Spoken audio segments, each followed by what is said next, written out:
Tuh. Assalamualaikum warahmatullahi wabarakatuh. Pengantar ilmu bisnis Islam atau ilmu pengantar bisnis Islam. Pertemuan hari ini mengenai tentang ba'i. Namun saya mengangkat judul tentang ba'i yang lebih mengarah ke analisis kritisnya, yaitu dinamika kontrak ba'i kontemporer. Di sini teman-teman mahasiswa harus menganalisa dengan daya kritis terhadap kepatuhan syariah dan manajemen risiko dalam industri haji dan umroh. Anatomi multi akad, dekonstruksi skema al-uqud al-muraqqabah pada paket perjalanan ibadah modern. Ini yang coba saya angkat sebagai kritikan dalam materi perkuliahan hari ini. Al-uqud al-muraqqabah menjadi dilema, menjadi persoalan yang menghasilkan dilema di kalangan manajemen haji dan umroh. Kenapa? Karena pertama, risiko safqatain fi safqah atau banding layanan berupa tiket pesawat, hotel maktab, pengurusan visa seringkali diidentifikasi sebagai penggabungan dua transaksi jual beli dalam satu akad yang justru akan dilarang jika memicu bias harga atau ketergantungan bersyarat. Analisis kritisnya, apakah akad keagenan travel bertindak sebagai broker murni, atau berpindah hak milik sebagai penjual paket? Itu yang memicu bias harga atau gorornya ya. Itu analisis kritisnya, itu harus jeli. Kita sebagai pengelola manajemen haji dan umroh itu harus jeli. Kemudian yang menjadi dilema poin kedua adalah titik temu fikih kontemporer. Pendekatan modern menggunakan konsep multi akad independen, kemudian pemisahan tegas antara kontrak ijarah dan al-ashkhas atau jasa mutawif, ijarah al-a'yan, sewa kamar hotel, dan wakalah bil ujrah atau administrasi visa. Sehingga memerlukan solusi secara strukturalnya. Artinya, manajerial itu harus memastikan masing-masing ujrah memiliki perhitungan nilai yang transparan tanpa kontingensi bersyarat. Transparan ini yang akan mengikis sedikit keraguan dalam menjalankan bisnis manajemen haji dan umroh. Kemudian strukturasi kontrak dan pricing model. Struktur penetapan harga jual beli dalam paket umroh wajib melewati proses verifikasi aset kepemilikan. Sebagian besar kegagalan travel itu disebabkan oleh ketimpangan antara aktual cost dan skema proyeksi.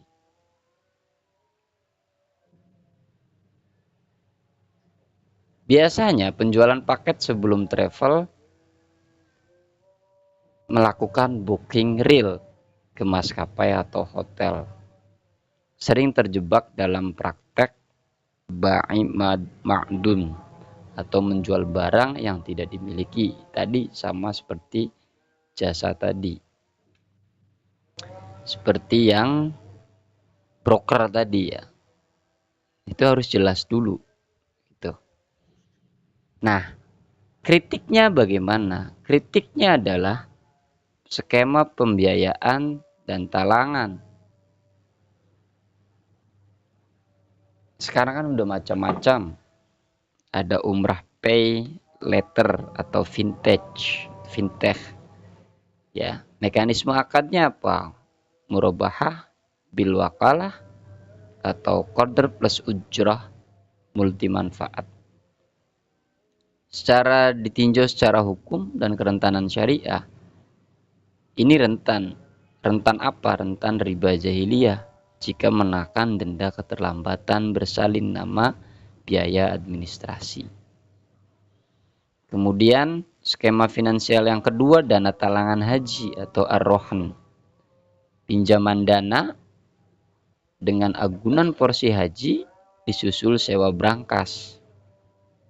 Tinjauan hukumnya dan kerentanan syariahnya ini dikritik keras oleh DSN MUI karena manipulasi biaya sewa yang berbanding lurus dengan plafon utang. Skema yang ketiga adalah skema cicilan berjangka. Mekanisme akadnya adalah bai taksid murni antara jamaah dengan penyelenggara atau internal PPIU. Tinjauan hukum dan keterentanan syariahnya diperbolehkan penuh secara hukum dengan syarat harga jual paket tidak boleh berubah meski terjadi fluktuasi inflasi. Gharar fasyih dalam regulasi bisnis modern. Lagi-lagi ini adalah analisis kritik ya. Pertama, dynamic room shifting. Mengunci kontrak hotel tanpa nomor kamar yang pasti. Jika terjadi migrasi sepihak dari hotel bintang 5 ke bintang 4 tanpa kovenan kompensasi, akad nilai cacat karena cacat objek jual beli. Kenapa dikatakan cacat? Tidak jelasnya tadi. Nomor kamarnya belum pasti di mana dan lain sebagainya. Harusnya si A nomor kamar sekian. Begitu. Kemudian slot chartering transit. Menjual rute penerbangan atau direct Madinah misalkan. Tapi pada kenyataannya dialihkan menjadi rute transit ganda. Nah, hati-hati, ini ketidaksesuaian waktu tempuh, mengeliminasi hak kemaslahatan pembeli. Istilahnya adalah ibtal al-manfa'ah, manfaat yang batal. Kemudian e-visa black box. Biaya visa yang ditarik di awal oleh travel, padahal persetujuan sistem muassasah Saudi bersifat probabilistik. Diperlukan akad penjaminan berbasis wakalah bil ujrah al-mu'allaqah. Komparasi resiko fikih terhadap model bisnis B2C direct booking system itu gharar sifat 85% kerawanannya. Kemudian fintech pay letter kombinasi qadar dan ijarah itu kerawanannya 75%. Konsorsium wholesaler seed atau bai fuduli ya 50% kerawanan. Dan yang paling zona hijau atau 20% kerawanannya adalah SOP klasik PPIU mandiri. Artinya klausa syariah utuh. Semakin modern integrasi pembiayaan digital dan skema instan online booking, parameter ketidakpastian objek dan potensi pelanggaran kepatuhan syariah atau gharar dan riba itu cenderung melonjak naik. Studi kasus kritis dan dialektika tentang eksplorasi isu nyata manajemen operasional haji umroh di lapangan. Resolusi syariah, dynamic pricing, overbooking. Kasus real. Saya angkat kasus real PPIU A menjual paket umroh VIP dengan komitmen hotel pelataran Masjidil Haram atau Pullman Zamzam. Saat musim padat, hotel melakukan pembatalan sepihak karena kendala teknis kuota. Manajemen merelokasi jamaah ke hotel bintang 3 yang berjarak 1,2 km dengan opsi kompensasi pengembalian selisih harga sewa kamar tunai 1.000 SAR Saudi Arabia Real ya, ditambah pelayanan catering ekstra gratis. Kajian nalar kritisnya adalah apakah pengalian objek sewa secara sepihak ini sah menurut kaidah khiyar al-aib dan khiyar al-fasakh? Adakah potensi penipuan atau tadlis jika mitigasi ini tidak tertuang dalam klausa akad utama?